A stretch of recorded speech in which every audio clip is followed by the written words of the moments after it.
Alright, so the next basic submission we're going to look at is our triangle closed guard. So with our armbar, the trigger or the thing that let me set this up was my partner's elbow transitioning across my center line. For my triangle, if you remember to our being on top in closed guard, what my partner does not want is he doesn't want his arms separated. He doesn't want one arm in and one arm out separated on me. He's either two out or two in. And that's where he's basically safe. So my goal with this triangle setup is to get his arms and head separated. So really simply, what I'm going to be doing from here is I'm going to be putting one foot on his hip and one foot curled around his back. This is extremely important. This allows me to move on my partner. From here, I'm going to be looking to push the opposite arm between my legs. Now, by all means, you can grab it and try and push it between your legs, but my partner's not going to let me do that. Nick won't let me do that to him. So what I'm going to do is I'm going to use my whole body. I'm going to bridge my hips to the sky, and as they come back down, I'm going to drop my hips like a trapdoor and push my wrist between. From here, my leg comes up and over, and we're going to start our triangle from our shin lockdown position here. So I'm not going to lock my triangle up straight away, because what you'll find is if your foot is not on the ground, you cannot move, you cannot adjust your triangle. So I'm going to keep my foot on his hip, I'm going to lock my knee to my heel, I'm going to have my elbow to my hip, and I'm going to be starting to finish and work my triangle from this position.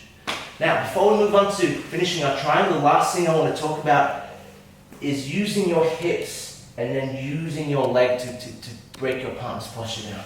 So from this situation here, my hips are shooting up to the sky.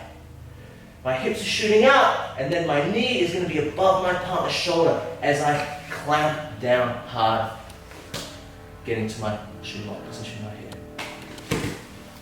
So, we're in our starting position for our triangle. What you're going to find is, by all means, you can lock it up and we can work finishes from here, but for this video, I want to show you sort of the concepts and fundamental ways to finish these submissions. So I want to be showing you this triangle finish from a sweep, deep angle cut, don't fall over, and the top leg doing all the work and stopping. So we're going to work to that position right now. So the first thing is, again, it's really important that you're not locking your triangle up and then trying to adjust right now. Because as discussed before, if my foot or one of my feet aren't connected to the ground, it becomes really hard for me to start cutting angles and moving my own hips. So, this is our start. The first thing I need to do is I need to get this arm across my body. Because this arm is stopping me from changing angles on my partner. So from here, I lock my triangle up so I can use my hands, and I push my hips to the sky, and I drag that arm across my body. And then I go back to my shin lockdown position, but this time his elbow is trapped. Now I can go about my angle cut. So from here, I stomp, and this leg, the top leg, curls over my partner's head. I cut my angle again, and the top leg curls over my partner's leg. Once I start developing an angle, the finish is very simple. Okay? The more of an angle you cut with your triangle, the less leverage you are required to finish the choke. That means that from here, if I start cutting a really big angle on my partner, I can actually start choking my partner without using my top leg. Because for the triangle, the top leg does all the work. This leg locks it up. The top leg and that stomp with the back heel is the thing that actually chokes your partner. So,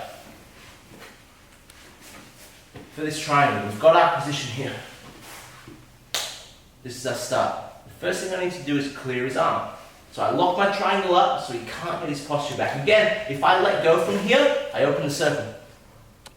There's a gap between my hip and knee, and all he has to do is posture up. So I need to make sure at all times that this has something there stopping him from posturing up. So I lock it up and I move his elbow across my center line.